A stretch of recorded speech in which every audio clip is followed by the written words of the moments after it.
Some big news coming down the pipeline. It will have major impacts on the basketball landscape. AJ Dybantsa, the #1 player in the class of 2026, according to 24/7 Sports.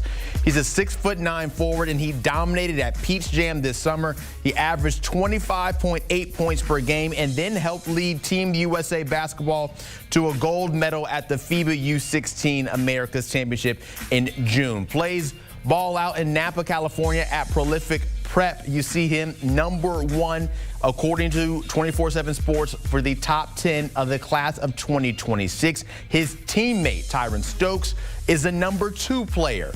A lot of talent there out in Napa, California. And we're now joined by that #1 player in the class of 2026, AJ Dybantsa. And AJ, thank you so much for joining us right now. I know you have a special announcement that you want to make, so I'm going to give the floor straight to you. First off, thank my parents. But me and my parents had a long talk, my coaches, and I decided to reclassify to the class of 2025. And it's just a big decision, so I'm happy to announce it. Yeah, AJ, we were looking forward to having you here on the show this morning, and I'm just wondering, making that move to reclassify, what went into the thought process and why did you want to make it? First, to speed up my recruitment. It was in my head already that I wanted to reclassify, so why wait when I could explore different colleges, different routes right now instead of waiting until June 15th? Do you feel ready to be able to make that jump, knowing, okay, you'll be playing, assuming you want to go the college ball route, if not maybe a G League, Unite or something, to know you're going to be playing up with competition, up against guys who are older than you? I was officially, originally class of 2025, and I just reclassed down, so I'm playing my age now. As you know, Peach Jam, I played up 2 grades, so I'm used to playing up. When you look at your future and what that might hold for basketball down the line, what are you thinking? Are you thinking college for sure? Is G League a possibility? What are you weighing? All of the options are open right now, but I'm leaning more towards the college route. Okay. Any short list that you want to give us here of who you might be considering for making that college decision? I don't have like a dream school. I never really had a dream school where I want to go to. I have to go on a couple visits and see what it's feeling. What are you looking for when it comes to that right collegiate fit for yourself? Family orientated, because obviously I'm away from home, so I got to be a family orientated. A winning program. I love to win. Anywhere I go, I want to win a national championship. And just player development, because that next step after that is obviously the NBA, which I want to go. So player development, I have to get there first. You mentioned family, and I know for you playing out in Napa, California, like you said, away from your family, what has this situation been like, and how have you been able to get to this step right here? Very different. Obviously, I'm from Massachusetts, so Napa is way different from Massachusetts, but my family, we came to consideration that Prolific Prep was the best spot for me. And my family's not going to come out here to California because I have 2 sisters at home, so just learning how to be mature on my own and getting ready for that next step, because wherever I go, I'll be living on my own. I'll be dorming on my own. So just getting ready, getting prepared. How important have your sisters and what type of role have they played for you to get you to this stage that you're at right now? Love my sisters. They might not think that because they probably think I'm ignoring all that, but my older sister, she models, and my young sister, she's next up. She's a volleyball player, so we all gonna make it. So your whole athletic family, when it comes to you out there on the court, what type of athletic traits do you think that you bring, and why do you think you are that #1 player in the class? I feel like I'm an all-around player. Nowadays, you just see people just want to score, just want to score. But I feel like I'm a playmaker first. If you see me, if I'm passing to somebody, I have energy. Defending on the floor, I can shoot a little bit. I can do a little bit of everything. I feel like my all-around game is what different me. AJ, we thank you so much for hopping on the show with us, making that move official that you are reclassifying from the class of 2026 to the class of 2025. Best of luck out there down the road, and enjoy the time out in Napa, and I know we'll be seeing you later for sure. Thank you. Thank you for having me. So there you heard it there, AJ Dybantsa making that move official, going to the class of 2025, reclassifying.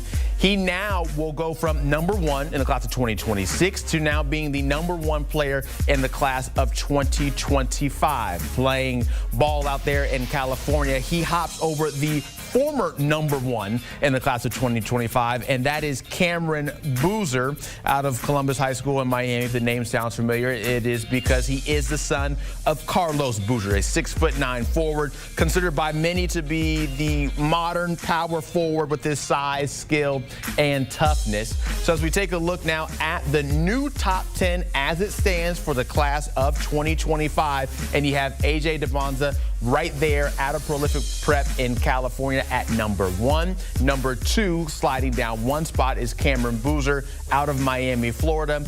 And then that's the situation, how it all shakes out with the rest of the top 10 for 2025. We now bring in 24/7 Sports' Eric Bossi. And Eric, more on this new reclassification for Dybantsa, a new number 1 player in that class of 2025. When you look at AJ, why is he now the new number 1 hopping over Cameron? AJ is everything that you want out of a modern-day wing at the college level and potentially the NBA level. He can create for his own and probably in a way that nobody else in high school basketball can. He can shoot with range. He can get to the rim. He can defend multiple positions. He has outstanding size at 6'8". If you look in the NBA right now, whether it be a Paul George or a Jason Tatum or any of these guys, you can see a lot of the things that make them so successful in his game. And to have his size and athleticism and be so fluid at such a young age is really special. And he's proven it with what he's done against the best of the best competition, playing up a few age groups.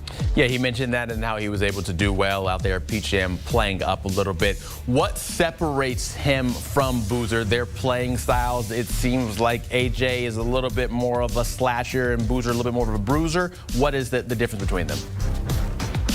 Yeah, the biggest difference, I think, is when you talk about projecting at the highest level, we're looking at positional size and fit.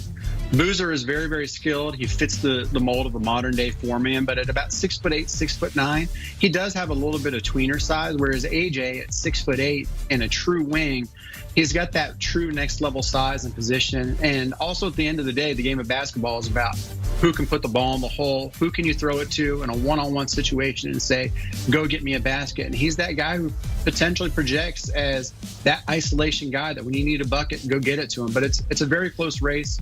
Cameron Boozer is no slouch. Darren Peterson at number 3 is going to be in the conversation for number 1 before it's all said and done. We're talking about a really loaded class in 2025 that previously had Cooper Flagg, who is now the number 1 player in the class of 2024 in it. So definitely a loaded group that AJ is joining. Yeah, when you see all these names loaded up here in the class of 2025, the top 10, how impressive is this group? It's a very good group. We've been talking about the classes of the last couple classes, 2021, 2023, a little bit 2024 being a little bit down. But when we're getting to 2005, 2026, I think we're going to start to see another resurgence with some above average classes and a lot of guys that we could see walking across the stage, shaking the commissioner's hand in the NBA within a few years.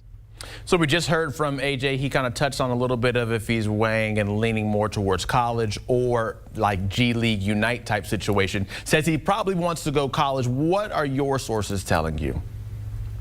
Yeah, well, I actually spoke to AJ about that for a little bit last night when we were getting prepped for this. And he mentioned Auburn, USC, and Washington as 3 schools that were standing out early that he might potentially take visits to, because now as a junior, he can go ahead and start taking official visits. He can take unlimited visits. But Kansas was in to see him recently. We're going to see the Dukes. We're going to see the Kentuckys. We're going to see all those schools get involved. What they want to find out is how serious is he about college? We saw 2023's number 1 player, Ron Holland, commit to Texas, back out on them when they went through a coaching change, and then ultimately end up in the G League. So the top programs know that they're competing against something like that, and they just want to be sure that he's headed to college so they don't get left trying to fill a sizable hole like the number 1 player in the country would leave.